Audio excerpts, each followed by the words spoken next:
Hello, I'm Tapout, and today I'm joined by Organic Ink. There he is right there, giving the booyah to the camera. uh, I am playing Anarchy Nova. I have actually quite a bit to say about this weapon, about why I'm playing it, and about some things that I've been up to this morning. Maybe I'll make two videos. Maybe this will be a two-parter. In fact, I do intend on recording multiple videos today, but, you know, maybe I make two videos just playing Anarchy Nova. But here's the deal. I watched gameplay footage of an Explosher player in Area Cup. I can never pronounce their name because it's Japanese, but I've been following them for a long while, and I was surprised to see that it was this player. I'll put like text of their name on screen right now. We'll put like 2 cents into the editing budget, right? Kenny on our team, Kenny Winnie. Hopefully we're gonna be able to get some good wins right now. But here's the deal. Every successful Explosher comp that I have seen, or you know, with some key exceptions just because of like playstyle differences on the Expo themselves. But most Explosher comps that actually use Explosher as the weapon with the most range, as like a partial anchor, they tend to have an attention-oriented playstyle. What that means is like a lot of how you push into spaces and a lot of how you get aggressive value going, right? Is you bait the opponent into either taking space or looking somewhere that they shouldn't, right? Like a lot of you just get a skirmisher out there, right? You get a weapon that draws a lot of attention, and everyone's too busy looking at that, and then they get punished when they're not looking, right? That's one way of doing it. Or you have a lot of weapons that are really good at just playing the punish, like what was going on in Area Cup. That was the case in that tournament, right? You get a lot of weapons that are very good at punishing, and then you just wait, right? You don't make yourself too obvious, and somebody on the team makes themselves look weak or look like they're alone, and everyone else is able to very quickly punish. They have like a fanned out offense that punishes you no matter where you try to approach from. The emphasis is on like quick kill time, good potential in a 1v1, but it's also on being able to rotate quickly, right? And I think that's a mistake that a lot of people make when trying to make attention-oriented comps, is they get these weapons that are really slow to rotate, or just like can't properly affect a lot of the map at any given time. Example, I have seen a lot of attention-oriented comps try and use Range Blaster. That weapon needs to play to the very tip of its range. That weapon is slow to rotate. It can't hit anybody within like a certain radius. It's like it has blind spots. So there's problems with it repositioning, right? Unless it has a bunch of paint. Another example, I see people do Paintbrush, and Paintbrush can be quick to rotate, but the fact that it has to deal with that windup can be a deal breaker on a lot of maps, right? I think it's a decent flex for roller players, and that's again exactly what you saw in Area Cup, right? Is like this player who already knows how to move very efficiently with just curling bomb on a map without like very many walls and stuff, already getting that shit done. I need to inkjet this crab tank. So I know what you're thinking right about now. You're thinking, okay, Tapout, what does this literally have to do with what's going on screen as we speak? Here's what it has to do. I told Organic Ink before I started recording, I told him, I think I started to think about Explosher in this bait-oriented mindset before I was even playing Explosher with that mindset. I thought about baiting largely with Vanilla Rapid, right? Vanilla Rapid is a weapon I have played in both serious and casual contexts quite a bit. It's honestly probably my favorite Rapid Blaster out of all the ones that are in this game. It's just fun. But something important to understand about that weapon and how I play it is that I spec'd almost completely into making my ink mines really powerful. I have a bunch of ink recovery. I have subsaver, so I can constantly have a mine at my feet. Because people see this short blaster with no special to defend itself, and they think it's defenseless. They think it's completely helpless to rush down. And then they rush into the mines. It's this giant radius. I can place them constantly. I literally always have them at my feet. And people get hit by them, and I can just hit them with a direct or even a spark a lot of the time, and they die. So there are all these times I've had in the past where I'm playing Rapid. I gotta back the fuck out. Where I'm playing Rapid, and these people don't understand that that I could just kill them if they run at me. It's one of the only blasters I could say that can do that, really, right? Especially for a blaster that doesn't have a one-shot. I don't know. Nintendo was cooking with the ink mines on Rapid, and I think that's a controversial take, but moving swiftly on. My point is, I think my bait-oriented mindset started there because a lot of what I had to do on Vanilla Rapid is just like baiting people into... No way! I was trying so hard to paint the zone. I actually can't believe we didn't neutralize it just then, man. Anyways, I don't actually care that much about the wins right now. This is just Anarchy Open. So I was thinking about that. And I was also thinking about Organic telling me just now. He was like, you know, I'm trying to bait people more on Gloogadoolies because a lot of how he's been playing Gloogadoolies is very punish-oriented. And I think it's a good punish-oriented weapon. Wall, dodge roll, 2 shots, right? Like... If you don't see it coming, you're just going to die to it. Even if you react, you're just going to hit a wall. He did not do very good that game. R.I.P. King. But, like, that's the punish part. And I think every dually is capable of the bait part as well, especially Gloogadoolies. Because if you see a Glooga roll around without a wall, you think it's helpless, right? You think it's about to be caught in lag or something, right? Or that you can rush it and its fire rate won't be able to save it. Because it has a very, very low fire rate. But you can use that to your advantage. You can use the fact that people think you're vulnerable to bait them, dodge roll back, and still kill them. Because believe it or not, you can just you can just keep dodge rolling with dualies a lot of the time. I don't know. The whole class is just so bait oriented, and I honestly I should give $1 to every person who watches this video for every time that I say the word bait, but My point is, I love that the game is kind of going in this direction because it benefits me, right?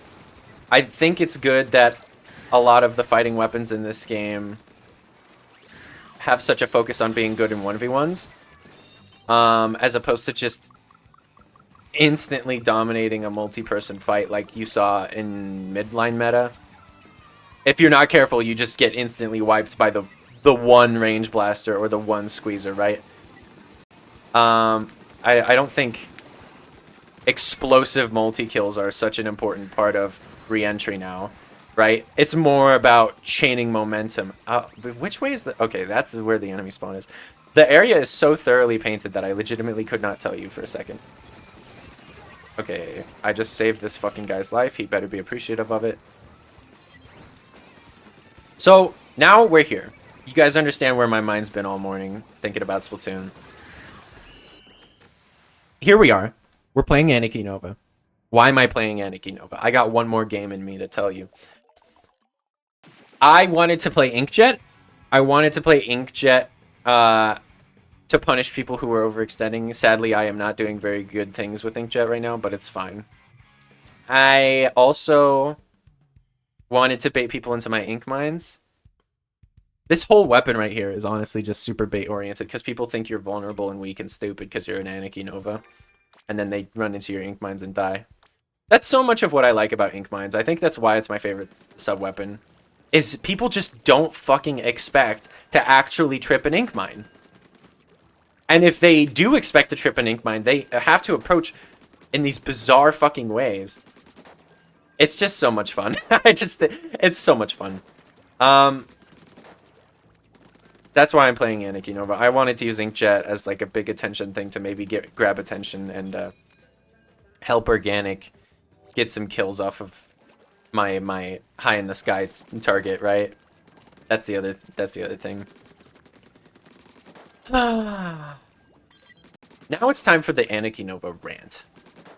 I am certain I have gone on this rant before on this channel, but I will go on it as many times as it takes for people to like agree with me and really see me eye to eye on this. Anarchy Nova pisses me off that it exists. Not because of any individual part of it, but because V Nova exists. What do I mean? Okay. Splattershot Nova, the main weapon, has an identity problem. There's not that many unique attributes to it. And the attributes which are unique to it are bad. Like, the things you can say about Splattershot Nova are that it has a really low fire rate and still is a 5-shot kill, right? That's kind of the gist of how people tend to think about the weapon. Oh fuck, I'm bad at this game. I was literally just so brain off that I didn't even think about the guy being there.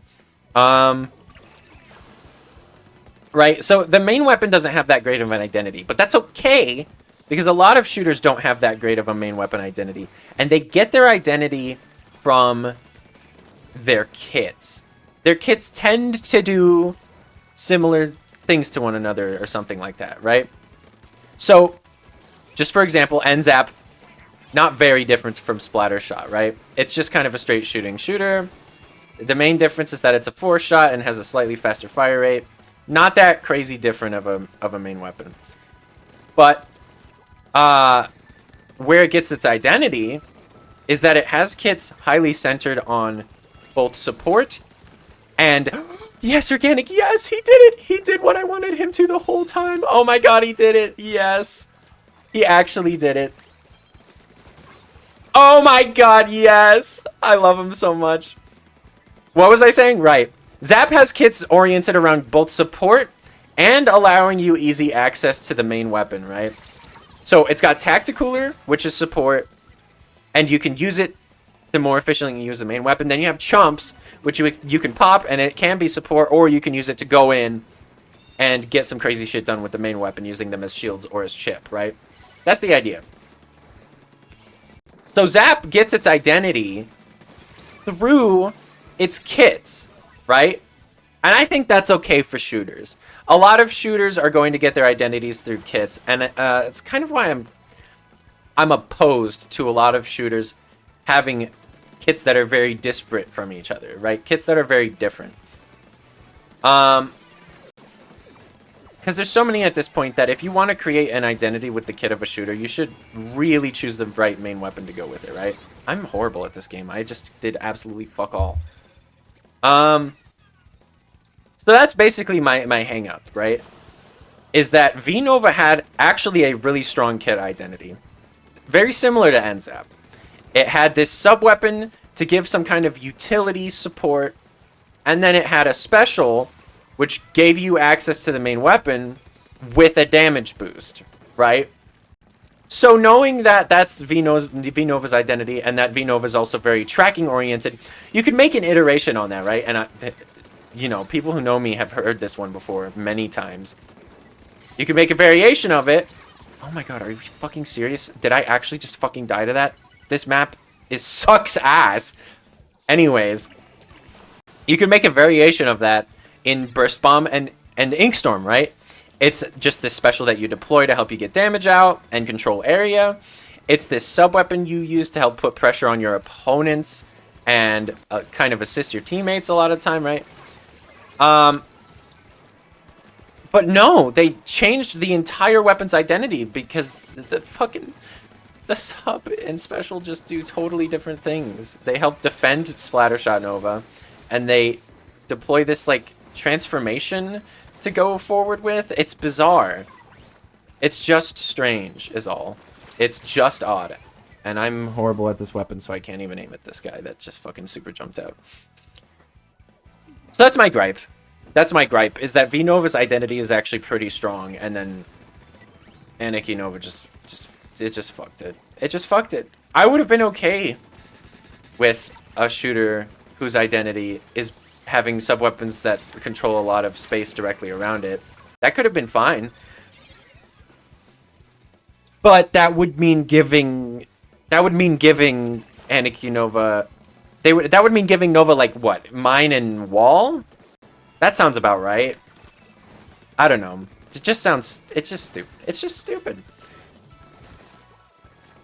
I would really prefer to okay, yeah.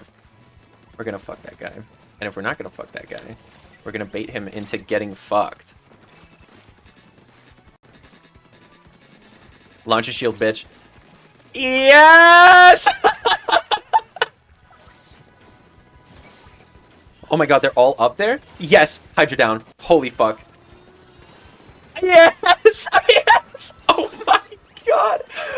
I'm the best to ever do it on Inkjet. Oh, fuck. I'm so glad I recorded that. Holy shit.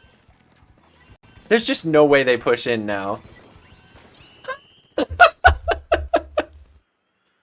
Yeah, anyways, I had a lot to yap about just now. And maybe I'll record a video going over that Area Cup set and talking about what I think is notable. I would definitely have to edit it down. Because I would not yap through the entire fucking set. That sounds ridiculous, but... I'll figure out what else I want to record today. Enjoy the crumbs of Anarchy Nova content. This is one of like probably 3 videos playing the weapon on the entirety of YouTube, and I just went 8 and 7 popping off like, yeah, I did something.